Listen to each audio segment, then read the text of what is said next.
Magandang hapon po sa ating pong lahat. Salamat po sa Panginoon at tayo po ay muli na makakapag-aral ng kanyang mga salita sa ating pong online Bible study. Ngayon pong araw po ng ngayong araw ng Saturday.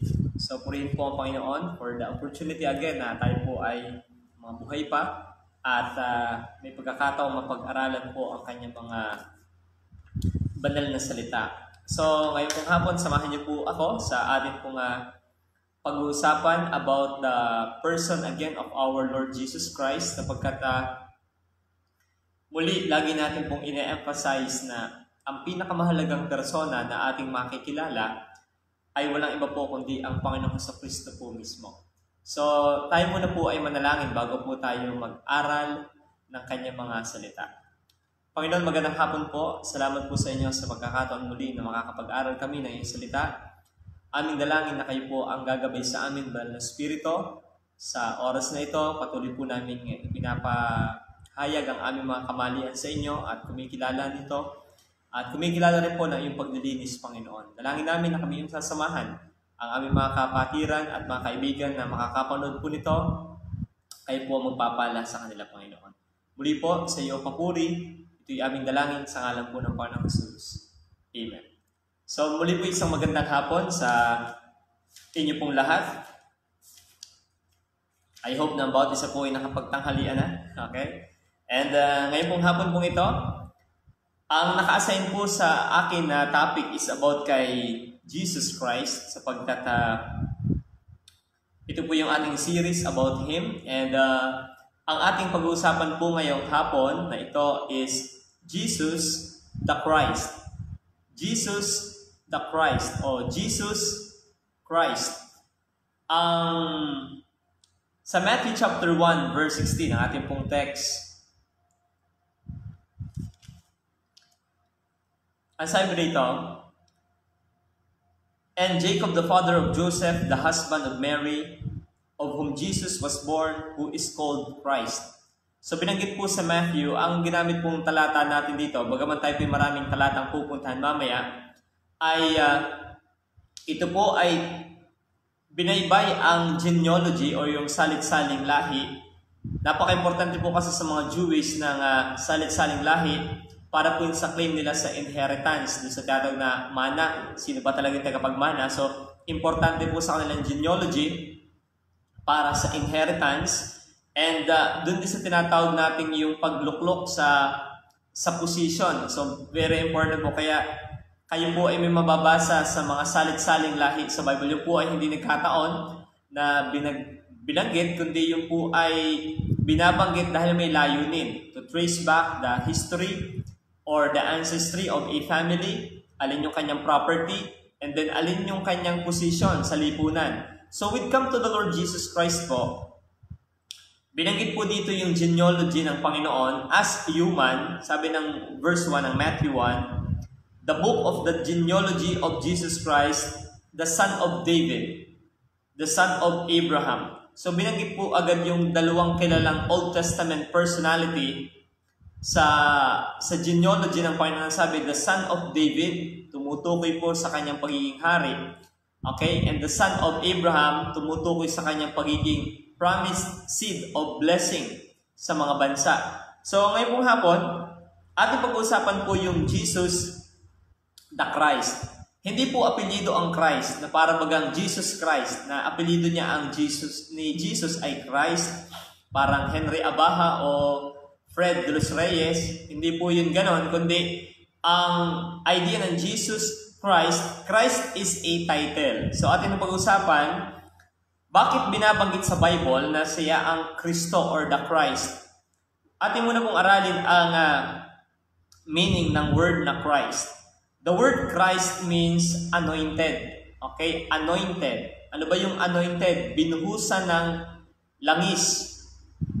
Kasi po pagka ito aking binabasa, tayo babalik sa first century or to the Old Testament practice na pagka meron pong ini-appoint sa posisyon sa Israel, ang kanilang ginagawa po ay binubuhusan po ng mabangong langis. Okay? Yung po yung na anointing. So, when we say Christ, it means anointed or consecrated person. Okay, consecrated or ibinukod. O kaya ay natatangi, itinangi. Okay, consecrated person. The word Christ sa Bible po, particularly sa New Testament, sapagkat ang Christ ay Messiah sa Old Testament, the word Christ is the official title for our Lord Jesus. Ang official title po for our Lord Jesus is Christ. Kaya Jesus Christ. Kaya inyo pong mapapansin sa pag nagbasa po kanyang New Testament, malimit na binabanggit po ay Lord Jesus Christ or Jesus Christ. Kabuntot na agad ng kanyang pangalan ang Christ. Kaya napapagkamal doon pong apelyido. Hindi po yun. It's a title. Okay, Jesus Christ. So, anong ibig sabihin ng Christ is the official title for our Lord Jesus. 514 times na ginamit po yan sa New Testament. 514 na beses binanggit po yung word na Christ sa New Testament. So, pinakikita po nung dami ng pagkagamit na yon na ito yung major title na ginamit niya nung siya po ay nasa sa mundo, yung Christ. Ang word na Christ po ay Messiah sa Old Testament. Okay, ito po yung Messiah, ang kasing kahulugan sa Old Testament. At ito po yung ginamit ng 39 times. Yung word na Messiah or Messiah ay ginamit po 39 times sa Old Testament. And all of the 39 times ito po yung ginamit, ang meaning po ng Messiah ay anointed. Okay, anointed. Pag sabing anointed, rubbed with oil, pinahira ng langis. Pag sabing anointed ay set apart or consecrated with oil. Yung pong mga salitang yung consecrated, anointed, yung po ay magkakasing kahulugan halos. Na ibig sabihin ng Messiah or Christ sa New Testament or sa Greek word, ang ibig sabihin po ng Christ ay anointed. Kaya minsan bigyan na anointed one. Si Jesus Christ yung anointed one. Okay? Pag sabing anointed, yan po yung way nila dati pagka sila'y pumipili. It is a way, anointing in His redemptive work. Okay? So yan ay, pag sabing Christ, divinely appointed, divinely commissioned, and divinely accredited. Okay? So yun po yung pagsabi nating Christ, ayan ay it's about being anointed. Now, ating pag-usapan po yung mga kahulugan po ng bakit tinawag si Jesus Christ, si Jesus na Christ. Bakit siya tinawag na Kristo? So muli po pagsabi po natin Christ, it means anointed. So pag sabihin Jesus Christ, Jesus the anointed, or Jesus the consecrated, Jesus the chosen one.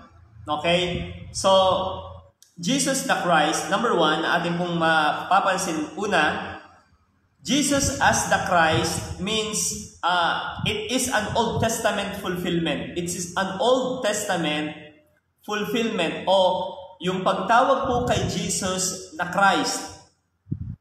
Okay, muli, ang Christ is a title. So, yung Jesus na ito, ay bakit tinawag na Christ? Kasi it is an Old Testament fulfillment. Okay? Kung inyo pong mapapansin, sa Genesis 3:15 pa lang, meron nang pinag-uusapan po ditong binhi ng babae. Genesis 3 verse 15. Ang sabi dito ng Bible sa 3:15, I will put enmity between you and the woman, and between your offspring and her offspring.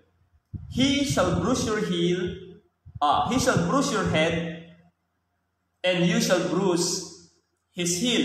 May binabanggit na po sa, dadalawa pa po ang tao, may binanggit na naka-appoint, meron ng binabanggit na nakatakda or naka-consecrate, naka-set apart, nadudurog sa ulo ng ahas, at masusugatan ang kanyang sakong. Kaya pag inyo pong binaybay talaga po ang Bible, mga minamahal namin kapatid at mga kaibigan, itong pagtawag kay Jesus na Christ, it is an Old Testament fulfillment. Because the seed of the woman na binabanggit mo sa Genesis 3:15 is the Jesus of the New Testament. Kaya siya yung the Christ. Siya yung anointed to be the seed of the woman. Sa Genesis 22:18, atin nung babagtasin po itong ilang mga talatang ito. Genesis 22:18. Kasi meron po ngayong mga nagtuturo na ang Panginoon sa Kristo daw ay naging Kristo lang or napili lang nung siya'y mabautismuhan. Hindi po totoo yun. Meron pong ganyang belief na si Jesus ay naging Christ lang or the anointed nung siya ay binautismuhan at bumaba ang Holy Spirit. Ang totoo po, hindi pa nagaganap ang baptism ng Panginoon sa Matthew chapter 3. Pinag-uusapan na sa Genesis chapter 3 ang seed of a woman. So, nung siya'y nagkatawang tao na at siya'y tinawag sa Bible na the Christ, it is an Old Testament fulfillment na fulfill yung mga nakahula sa Old Testament. Tingnan po yung Genesis 22:18. Ang sabi ng Genesis 22:18 about ito ay Abrahamic covenant. Ang sabi, and in your offspring shall all the nations in the earth be blessed, because you have obeyed my voice. Ang sabi, sa iyong binhi, pagpapalain ang iba't ibang mga bansa sa mundo. So, ito po ay double reference principle. Tumutukoy ito sa yung nagmamahal kay Abraham at sa kanyang lahi, kay Isaac, kay Jacob. Sa bansang Israel, particularly, ay pagpapalain. But another reference of this passage, this is with reference to the seed of Abraham. Ang seed of Abraham na tinutukoy ay hindi lang si Isaac. Sa physical seed ay si Isaac. Pero yung seed of Abraham na magiging blessing to all the nations is the Lord Jesus Christ. So He is the consecrated. Siya yung anointed sa Old Testament pa na siya ang dahilan kung bakit ang bawat bansa ay pagpapalain. At ito naman po yan. Ang nagpapala sa bawat bansa, ang dahilan ng Diyos para i-bless ang bawat nation is their relationship or view to the Lord Jesus Christ. And ang Panginoon sa Kristo rin po ang nag-unite sa mga racial discrimination ng bawat bansa. Ibig sabihin, because of Christ, yung hula na ito kay Abraham that all nations will be blessed because of your seed ay nagaganap. Kaya po ang church ay multinational. Ibig sabihin, ang churches ay meron diyang maitim, may maputi, may singkit, may kulot. Merong maliit, may malaki, may iba-ibang kulay, iba-ibang shape ng ilong, iba-ibang shape ng mata. And yet, because of Christ, because of Christ, yung mga boundaries na yon ay tinutunaw kasi siya nga ang blessing to all the nations as promised to Abraham. So all the nations will be blessed because of the seed na binabanggit. Tapos sa Deuteronomy 18:15, may binabanggit din po sa Deuteronomy 18:15. Deuteronomy 18:15. At ating sisilipin po mamaya yan. And the Lord your God will raise up for you a prophet like me from among you. From your brothers, it is him you shall listen. So may binabanggit po ang writer nito ng Deuteronomy na sabi dito ay I will raise up for you a prophet. So a prophet, isa po sa mamaya pupuntahan natin yan. So si Jesus Christ ay may Old Testament na hula about say prophet na darating na tulad ni Moses. At ating masisili po mamaya yan. Na yan pala ang Panginoong sa Kristo din. Puntahan natin yung isa pa sa Psalms 110 verse 4. Dinadala ko po kayo sa mga talata sa Lumang Tipan na tumutukoy tungkol po sa anointing. Una po yung prophet. Example, yung prophet. Ang prophet ay ina-anoint o pinubuhusan ng langis. Pinili din ng Panginoon. 110 verse 4. Ang sabi po ng Bible, the Lord has sworn and will not change His mind. You are a priest forever after the order of Melchizedek. So may binabanggit po dito na ye shall be a priest forever after the order of Melchizedek. So may binabanggit na priest. Kanina sa Deuteronomy, merong prophet. Then merong priest na tinatawag. And then sa Isaiah 11:1, Sa aklat po ng Isaiah chapter 11 verse 1. Ang sabi po ng Bible, "There shall come forth a shoot from the stump of Jesse, and a branch from his roots shall bear fruit." May binabanggit na stem out of Jesse. So ito po si Jesse po ang ama ni David. And ibig sabihin, mula dito lalabas ang isang hari mula sa lahi po ni Jesse. So, itong mga talatang ito, okay? Okay, isa pa po. Sa Malakay 3 verse 1. Malakay chapter 3 verse 1. Malakay chapter 3, hindi po verse 10, but verse 1. "Behold, I send my messenger, and he will prepare the way before me. And the Lord whom you seek will suddenly come to his temple, and the messenger of the covenant." Take note, tinawag po yung messenger of the covenant, it is the Lord Jesus Christ. Iba yung messenger na nauna sa kanya, at iba yung messenger of the covenant.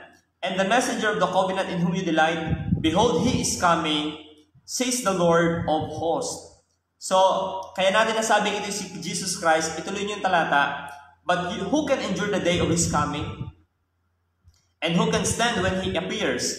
For he is like a refiner's fire and like a fuller's soap. He will sit as a refiner and purifier of silver, and he will purify the sons of Levi and refine them like gold and silver, and they will bring offering in righteousness to the Lord." So, pinakikita po dito, yung tawagin si Jesus na Christ, it is an Old Testament fulfillment ng mga offices at pupuntahan po natin mamaya. Tingnan po sa Matthew 16:16. Punta tayo sa New Testament. Matthew 16:16.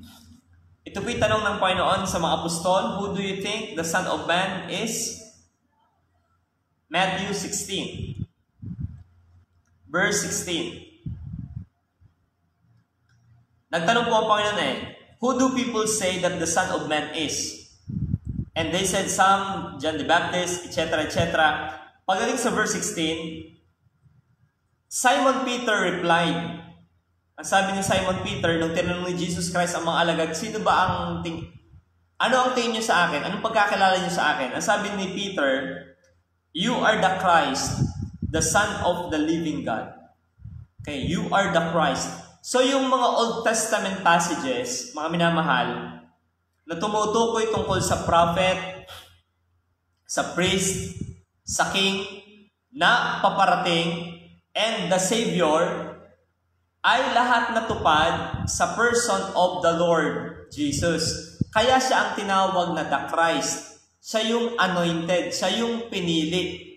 So, of Old Testament passages, kaya tingnan po mga minamahal, ang Old Testament ay mga shadow o anino ng paparating na Kristo. Kaya po may Old Testament. Ano ang purpose ng Old Testament? Kaya may Old Testament, yan po ay preparation para maintindihan natin ang tungkol sa person of the Lord Jesus Christ. And even the Old Testament po, it talks about our Lord Jesus Christ. In types or typology, makikita natin ang Panginoon dyan. And all of the Old Testament passages ay natupad in one person. Okay? Yung mga tinatawag na promised seed of the woman, the seed of Abraham, the stem out of Jesse, the messenger of the Lord, okay, the coming king, all of those passages sa Old Testament was fulfilled or natupad sa person of Jesus. Kaya po ang tawag sa kanya sa New Testament, the Christ. Siya ang the Christ. Siya ang anointed one. Okay? Siya ang anointed one. Kaya po yung mga nagpapakilala po ngayon na sila daw ang Kristo at sila daw yung appointed ng Ama, sila daw ay kinausap ng Diyos, yan pong mga yan ay mga bula ang Kristo. Sapagkat walang anointed 2 or anointed 3. There's only one anointed. And His name is Jesus. Kaya yung title na Christ or Christos or Messiah is upon Jesus of Nazareth lang. Okay? Hindi yung pwedeng ikapit sa mga taga Davao o taga Russia o kung sino man nagpapakilalang sila daw ngayon ang Kristo. Hindi po yung totoo sapagkat walang nakatupad ng Old Testament prophecies regarding this anointed one na pinaramis ng Diyos, dadalo pa ang tao, except the Lord Jesus. Kaya siya yung proper tawaging the Christ. Siya lang ang Kristo. Kaya maging sa 1 John po, malalaman mong ikaw ay anak ng Diyos if you know that Jesus is the Christ. Sapagkat sabi ko nga po sa inyo, hindi lahat ay kumikilalang si Kristo na yung appointed. Okay? Siya yung anointed ng Panginoon. Siya yung consecrated to be the fulfillment of the Old Testament and to be the Savior of the world. So, una, about Jesus the Christ, that is an Old Testament fulfillment. So, pag sabing Christ, anointed or pinahira ng langis. So, sa mga lahat ng nasa sa Old Testament ay nagkaroon niya ng fulfillment o liwanag ng ang Panginoon Jesucristo ay dumating na. Kaya kung yung mapapansin sa Lumang Tipan, nagbubuhos lagi ng langis, merong binubuhusan ng langis, mga gamit sa templo, kinoconsecrate. Mababasa niyo po yan, yung pagka nagtatalaga ng hari, merong langis, may propeta, lalagyan ng langis. Because that is a symbolical act, preparatory act para sa pagdating ng totoong sinisimboluhan ng lahat. At yun walang iba kundi si Jesus. So, una po, that is an Old Testament fulfillment. Yung tawagin si Jesus na Christ, that is an Old Testament fulfillment. Okay, number 2. Not only, pagsabi po kasi nating Christ, consecrated, ang sunod na tanong dyan ay, anointed for what? Siyempre, si Christ ay anointed. Okay? Pagsabi po kasing Christ, it means anointed. So, pag ina-anoint or tinatalaga, ang next question yun ay, saan siya itinalaga? Okay? Ano yung function niya? Bakit siya tinawag na the Christ? Okay? Yan po yan. So, pag sinabi pong Christ, it means consecrated to the highest office. Yan po yung tinalakay natin dati. Chosen to the highest office. Pag sabing office, hindi po yung opisina. Okay? Pag sabing office, sa ating pag-aaral nito, pag sabing office, duty, position, or function. So, if Jesus is the Christ, and Christ means anointed or consecrated for a particular office or functions, ano yung tinatalakay na function ng the anointed? Okay? May tatlo po na function ang Panginoon or offices which are very, very important sa first century and Old Testament setting. May tatlo po diyan na tinupad lahat ng Panginoon. Una, one of the most important na offices or function nung unang panahon na tinupad din ng Panginoon ay yung office of a prophet. Okay, yung function as a prophet. So the Lord Jesus Christ, number 2, He is called the Christ because of the offices He filled. Yung mga function na kanyang pinunan. Okay? Una pong function na kanyang pinunan as the Christ, siya ang tinatawag na prophet. Ano ba yung prophet? Propeta sa Tagalog. So si Jesus Christ po, ang ibig sabihin po ng propeta, spokesman of God. Tagapagsalita ng Diyos. Yan po yung mababasa natin sa Exodus 7:1. Na ang purpose ng mga propeta nung unang panahon is they proclaim, sasabihan sila ng Diyos ng mensahe, and they will proclaim it. So, wherever they are sharing the thoughts, the Word of God, they are prophet of God. Ngayon, paano ito naging office ng Panginoong Jesucristo? Paano si Kristo ay naging prophet in a sense? Okay? Ang Panginoong Jesucristo po ay propeta din. Okay? In a sense na siya ang spokesman ng God the Father. Tingnan po ito.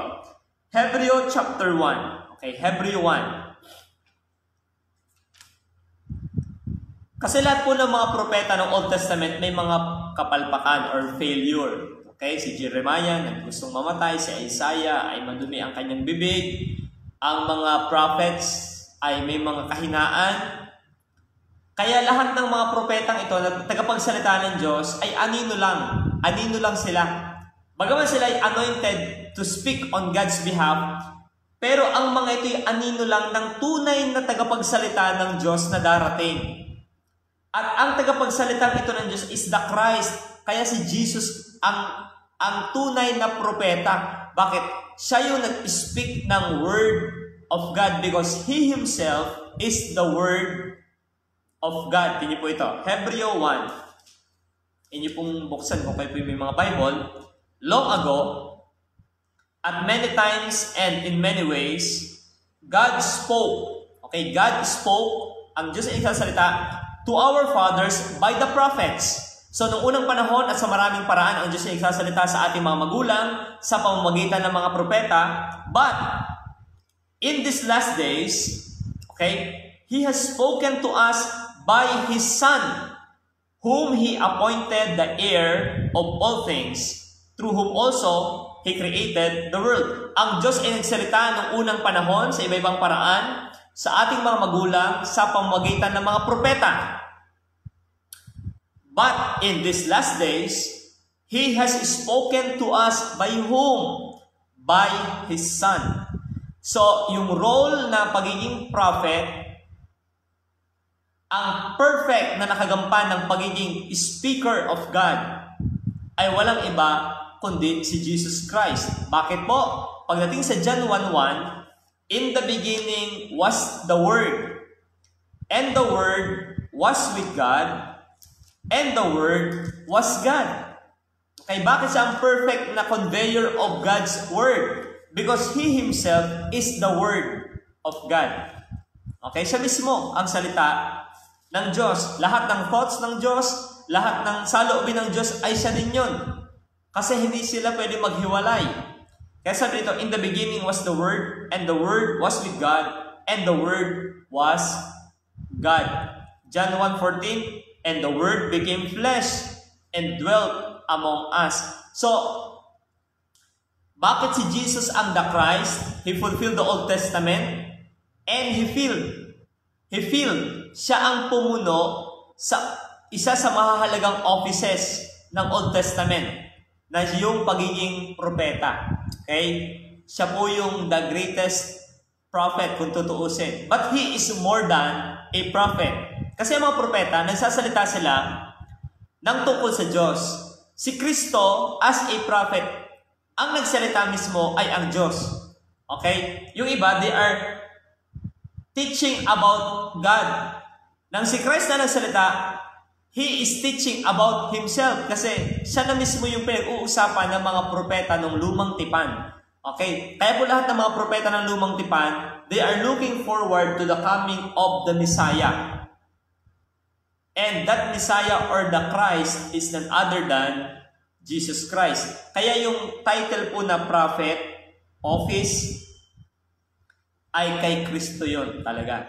Okay? So siya yung anointed as God's spokesman. Kaya may binanggit sa Bible sa silipin nga natin sa Mateo 13:57. Kung tama ba itong aking pagkakatingin na ito? Mateo 13:57. Okay, Matthew 13:57. Ano sabi po rito? And they took offense at Him. But Jesus said, a prophet is not without honor except in his hometown and in his own household. So binabanggit po ng Panginoon, kinilala niya ang sarili niya as a prophet in the sense na He is speaking of God. Siya ay nagsasalita tungkol sa Panginoon. So as the Christ, anointed. Anointed to what? Saan siya anointed? Anointed as the prophet. Okay? Kaya po kung meron tayong papakinggang tinig, maraming nagpapakilala sila daw mga propeta, sila daw ang pinagpahayagan ng Diyos. Alam niyo po, yung mga yun ay false prophet. Sapagkat any prophecy na nagko-contradict sa salita ng real prophet, Christ, ay yan po yung fallacy. Okay? Kaya yung sinasabi po ng Islam na si Muhammad ay the last prophet, hindi po totoo yan sapagkat Muhammad is contradicting what Jesus, the real prophet, state. Isipin po, ang testingan kung tama ang prophecy o ang pagpo-prophesy ay kung yan ay inaagrihan ng totoong propeta. At ang totoong propeta, yung speaker of God or spokesman of God, is Jesus Christ Himself. Why? He can perfectly represent the mind of God. Kaya nasasabi niya ang nasa isip ng Diyos kasi siya ang Diyos din na nagkataoang tao. Kaya Jesus is the Christ. He is the anointed to become the prophet. Anointed prophet. Siya talaga yung anointed prophet ng Diyos. But He is more than a prophet because every prophecy of other prophets is about Him. Okay? Yung mga propeta nag-aabang ng magaganap, siya yung katuparan ng kanilang inaabangan. So, the Lord is more than a prophet. Bagaman, ang title din niya ay isang propeta. Okay? So, another office na piniliin ng Panginoon is not only the office of a prophet. Remember, may tatlong mahalagang function sa Israel dati. The prophet, the priest. Okay? The priest. So, yung word na priest, it talks about hindi po ito yung pari ngayon natin na nakasutana o nakatira sa simbahan. When we say prophet, or when we say priest, they are the person that represents people before God and offers sacrifices. So when we say priest, represents people before God. Okay. Represents people before God. Yung isa, nagsasalita from God to the people. Ito naman, from the people to God. Okay? Alam niyo po ba ang office na ito or function as a priest ay trinay na gampanan ng ng Levites, ng tribe of Levi. Okay, ng Levi. Tribo ni na Aaron. Ang problema lang po doon sa mga yon, they are not one. Madami silang papalit-palit. Okay? Tapos hindi sila permanente kasi sila po yung namamatay. Pero itong Panginoong Jesucristo, okay, siya yung talagang anointed or He is the Christ. Bakit? Siya ang anointed to become the prophet. Siya ang anointed to become the high priest. So, ang idea po ng priest, siya yung namamagitan sa tao at Diyos. Siya yung naglalapit sa tao, palapit sa Diyos. Yan po yung idea talaga ng priesthood na ginagawa pa rin po ng RCC today. Nalalapit ka sa pare at ipagdadasal ka niya. May idea sila doon, kaso hindi ang pare, ang priest talaga. Okay? Ang tunay na priest na tagapamagitan natin sa Diyos, tagahandog natin sa Diyos, ay walang iba po kundi ang Panginoong Jesucristo. Niliwanag po yan sa aklat ng Hebreo. Okay? Hebreo chapter 5. Among all the people, sino yung pwede mag-represent sa atin sa Diyos? Okay? Walang ibang anointed kundi si Jesus. Kaya siya ang tinawag na Jesus Christ. Siya ang Messiah. Siya lang yung may kakayanang i-represent tayo sa Diyos. Hebreo chapter 5. Hebreo 5 verse 1. Sabi rito, ipinagko-contrast yung si Jesus Christ at yung mga propeta nung unang panahon niyo, sabi rito sa 5. For every high priest chosen from among men is appointed to act on the behalf of men in relation to God. Tingnan po ito. Every high priest chosen from among men is appointed for what? Sabi sa Bible 5:1, to act on behalf of men. Okay, to act on behalf of men in relation to God, to offer gifts and sacrifices for sins. Sa niliwanag, ang role ng high priest dati, bago makalapit ang nation of Israel sa most holy place, he is the one who will represent the people before God. Okay? Siya yung nagre-represent. Siya yung nagdadala ng kasalanan. Siya yung nagdadala ng panlinis sa kasalanan. para ang bansang Israel ay ma-atone, matakluban ang kanilang kasalanan. So He is the one, not all will enter the most holy place, isa lang. At itong taong ito, ang once a year ay papasok, at once a year, tinatakluban ng Diyos ang kasalanan ng kanyang bayan. So binanggit po yun sa 5 verse 1. Pero ito maganda. Pagdating kay Jesus Christ, okay? Pagdating kay Jesus Christ, sabi ng verse 6, you are a priest forever after the order of Melchizedek. Okay? Kasi ang lahat ng, alam niyo po, ang office na na-fulfill ng Panginoon ay ang pagiging tunay na punong saserdote o pinakamataas na saserdote, pasensya saserdote, tagapamagitan sa Diyos at saka sa tao. Ang kaibahan po ng Panginoon, nung Old Testament, marami. Siya ay isa lang. Nung Old Testament ay pabago-bago, si Kristo ay permanent. Nung Old Testament ng mga Levitical priest ay nagkakasala, kaya nga pinatay si Abihu at saka si Abiathar, yung mga naroroon, may mga pinapatay ang Diyos na mga nasa Levitical line, because they are not holy. But the Lord Jesus Christ, as the anointed priest, is holy. Ang mga nasa Old Testament na mga priests ay not innocent of sin, but the Lord Jesus Christ is innocent. Ang mga Old Testament ay nagsasacrifice, but He is the sacrifice once and for all. Ang sakripisyo po nung unang panahon ng mga high priest ay taon-taon o araw-araw, umagat hapon, naghahandog sila.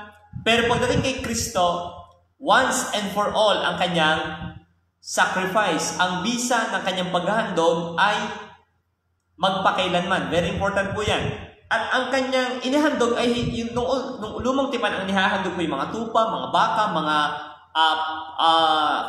kalapati. Pero pagdating kay Jesus Christ, ang inihandog niya mismo yung kanyang sarili. Kasi yung Jesus is the Christ. He is the anointed as what? Not only as the prophet, but as the priest.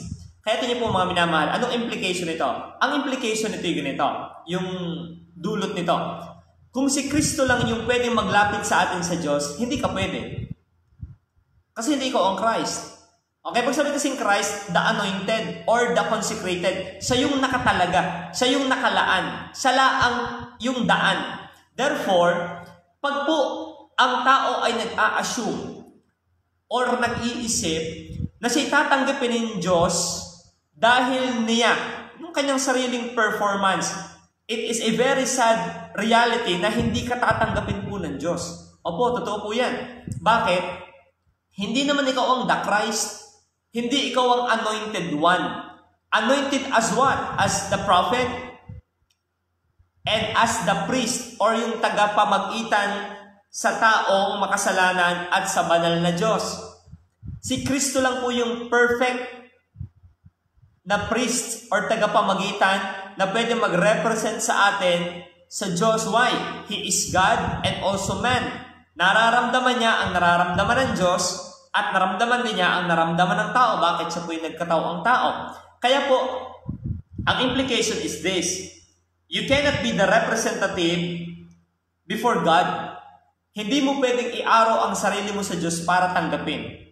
Okay? Kaya nga po pagdating sa Hebreo, niliwanag po, actually, the whole book of Hebrews is a discussion of yung superiority of the Lord Jesus Christ among Old Testaments na mga practices or personalities. Ipinakikitang He is always above. Siya lang yung talagang highlight. And all the people of faith in Old Testament is looking forward to this representative. Na ang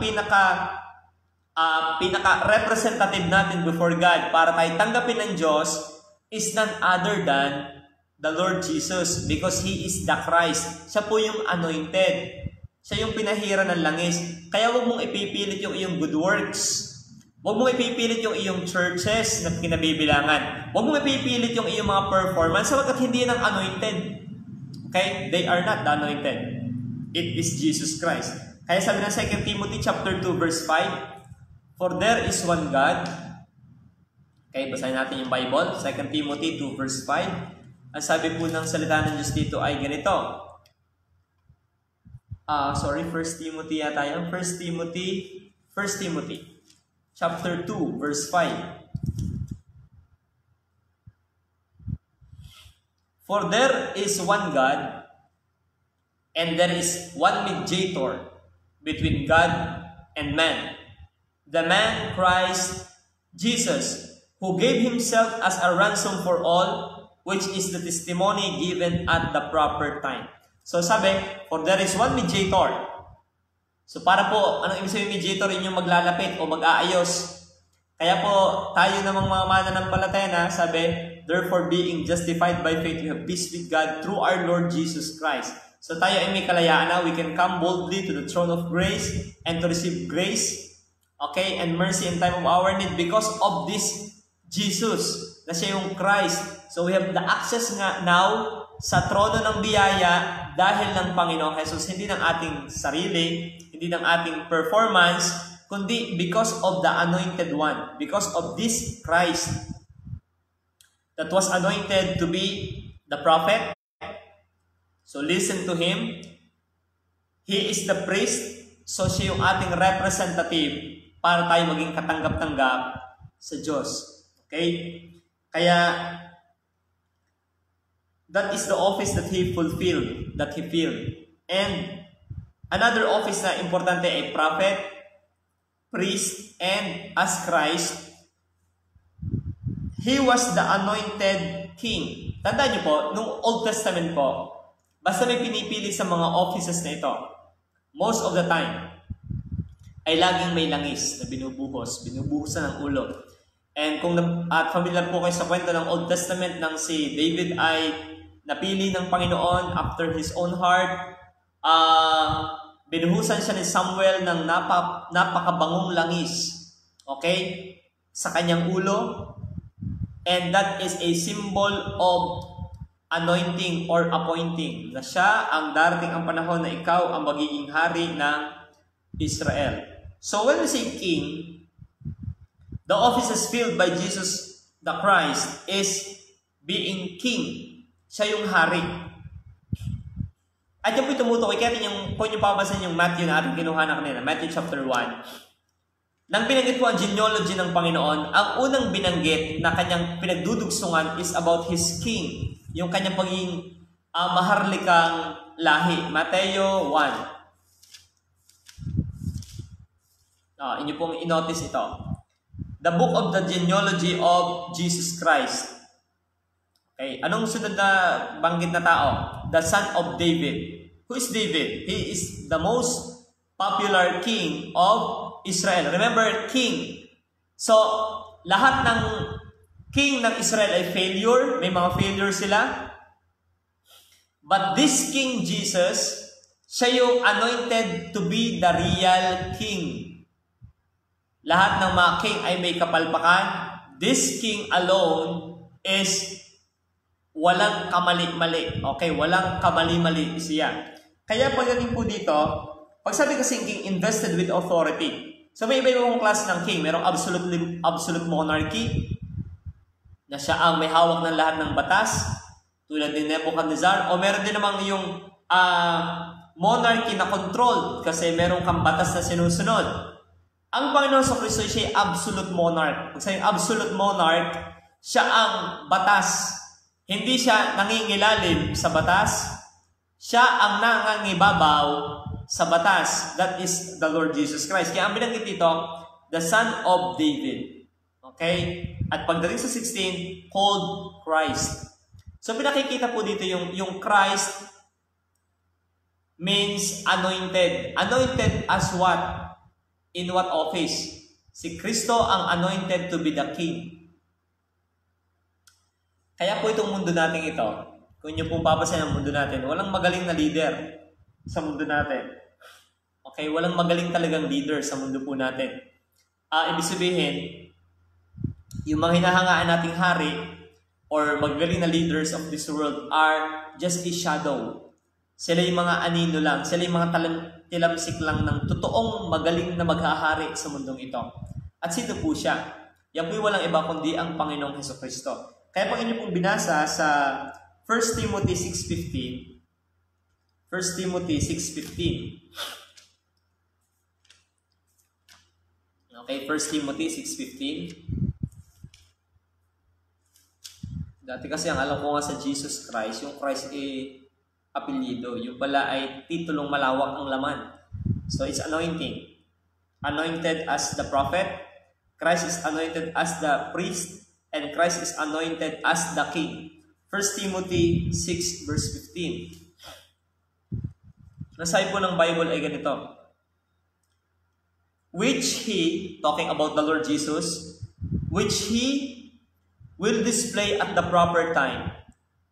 He who is the blessed and only sovereign, the King of kings and Lord of lords, who alone has immortality, who dwells in an approachable light, whom no one has ever seen or can see, to Him be honor and eternal dominion.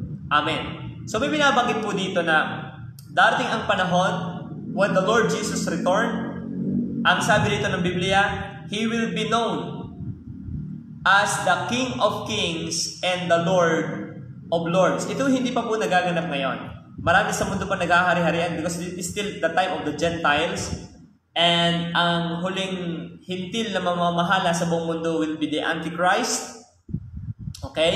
Siya yung the last dictator of the world. Merong susulpot na magaling na leader sa mundo isang araw. Nakakalain ng taong ito na ang Messiah or the Christ, but he is still the Antichrist. Pagdating ng Panginoon, babasagin niya ang world kingdom. Yung parang napanaginipan po ni Nebuchadnezzar na rebulto at may natapyas na bato na hindi gawa ng kamay. Okay, kaya natapyas at ito'y tumama sa paa ng rebulto at ito'y nag-crash. At yung bumagsak na bato ay naging malaking bundok. So yun po'y symbolical na si Kristo isang araw ang maghahari, mag-govern sa buong mundo natin. At yun po'y darating millennial kingdom for 1,000 years. The Lord Jesus Christ will reign literally on this planet. Okay? Ito na yung ang mundo'y babalik sa paradise. So, kaya ang anointed na hari ng mundo, kaya kayo po, mahalaga ay panapanalangin natin ang mga pinuno ng mundo, but huwag tayo tuong mag-rely sa nagaganap sa politics, especially sa nagaganap sa mga malalaking bansa, kasi those events won't affect the plan of God. Okay? Those events don't affect. Kasi alam ng Diyos na ang anointed king are not these humans na nakaluklok ngayon. Bagaman sila yung mahalagang role today. Pero ang talagang appointed king na magpapatino ng mundong ito is the Christ, and His name is Jesus. At yung yung expectation ng mga Hudyo, medyo lang mali yung timing nila. Akala nila nung nagpakatawang-taong Panginoon, ayun na yung pamamahala. Hindi po. He need first to suffer before He will reign. Siya muna ay mamamatay bago siya mamahala. But we know from the Bible prophecy na darating ang time na every knee shall bow. Okay? Sa Philippians chapter 2, verses 5. Hindi po ang sabi ng Bible dito. 2. Ito yung nangyari kay Christ. Sabi, therefore, God has exalted Him and bestowed on Him the name that is above every name. Si Jesus ang tinutukoy po dito. That at the name of Jesus, every knee should bow, and in heaven and on earth and under the earth, and every tongue should confess that Jesus Christ is Lord, to the glory of God the Father. So tinukoy isang araw lahat ng tuhod ay luluhod, bawat dili magsasaysay na si Jesus Christ ay ang Panginoon. So ang point po natin, bakit siya tinawag na the Christ or anointed, consecrated or chosen? For what? For 3 offices. Prophet, priests, and kings. Nung Old Testament, hindi pwede itong kunin ng isang tao lang. Kaya dati po sa Old Testament, pagka ikaw ay hari at nakikialam ka sa ginagawa sa templo, pwede kang mamatay. Ang nasa templo naman ay hindi pwedeng pakialaman ng office ng hari. Ang propeta ay hindi pwedeng mag-aktong siya ay priest, at ang priest ay hindi pwedeng mag-aktong siya ay king, at ang king ay hindi pwedeng mag-aktong siya ay propeta. Yan ay tatlong division, tatlong offices, tatlong function. Kaya binanggit sa Bible na Jesus Christ is better. Kasi itong tatlong offices na ito, tatlong branches na ito, ay napagkaisa ng the branch. Napagkaisa yan ng Panginoong Jesus. Siya ang nagpa-function as the priest, siya ay nagpa-function as a prophet, at siya ay nagpa-function as the king. Yan po hindi nagawa ng iba nung lumang tipan, maging sa panahon ito. Sapagkat yung title na the Christ or the Anointed is title given to Jesus of Nazareth alone. Okay? Yung Jesus na namatay, inilibing at nabuhay na magmuli. Hindi ho yung nagpapakilala ng Jesus na porket Jose at Maria rin ang kanyang mga magulang ay siya na daw ang Jesus ngayon. Hindi po yun yun. Ang Jesus that is called the Christ has the capacity to rule bilang prophet, priest, and king. And finally, ano po ang outcome nito? Okay, ano yung pinaka-outcome nitong ating pag-aaral pong ito na inaasahan?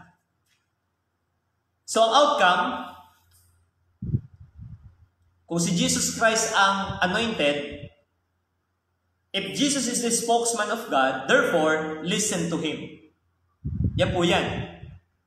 Eh marami po ngayon, nakikinig na naman sa mga pungsoy expert, nakikinig na naman sa kung sinong iniisip nilang matatalino. Pero sa itong buhay po, kung tayo may papakinggan na pinakamahusay, walang iba po yan kundi ang Panginoong Jesucristo. Why? He is the very Word of God. Every thoughts that is in the mind of the unseen God ay nababanggit ng Panginoon. So, if He is a spokesman of God, listen to Him. Okay? Pakinggan mo siya, ang kanyang mga salita. Kung si Kristo ang anointed to be the high priest or yung representative before God to offer sacrifices, huwag mong iaro ang sarili mo para tanggapin ng Diyos. Huwag mong iaro ang iyong iniisip na good works. Huwag mong iaro ang iyong performance sapagkat hindi yan ang anointed or consecrated or chosen by God as a way para mapalapit ka sa Kanya. Because His chosen is the Son.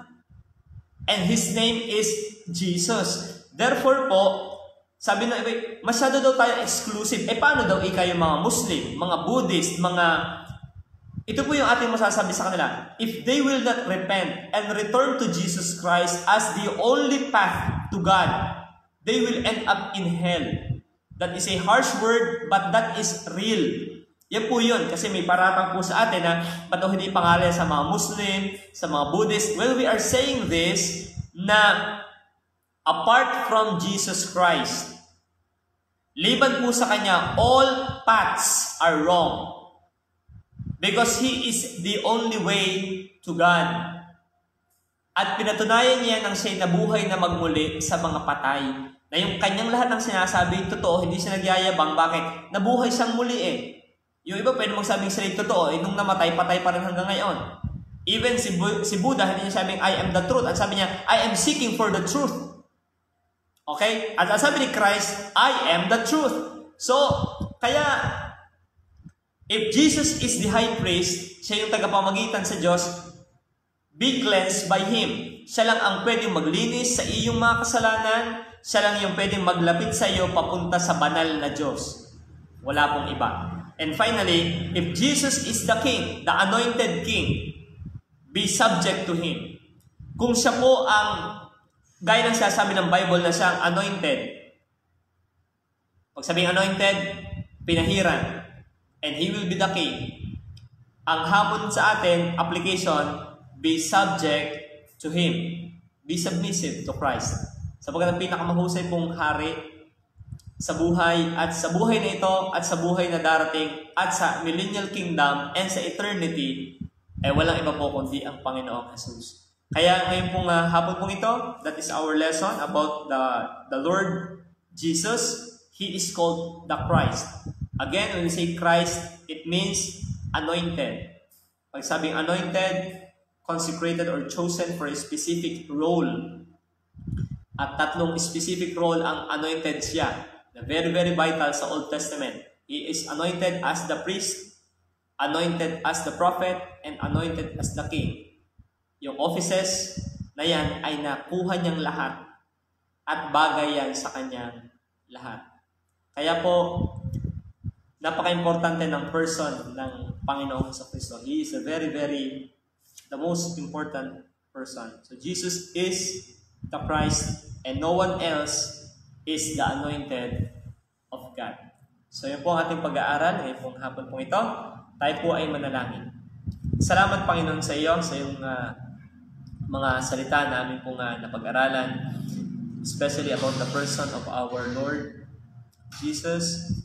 Salamat po na amin pong nauunawaan o tayo yung meaning ng word na Christ. Anointed. Anointed as the priest, the prophet, and the king.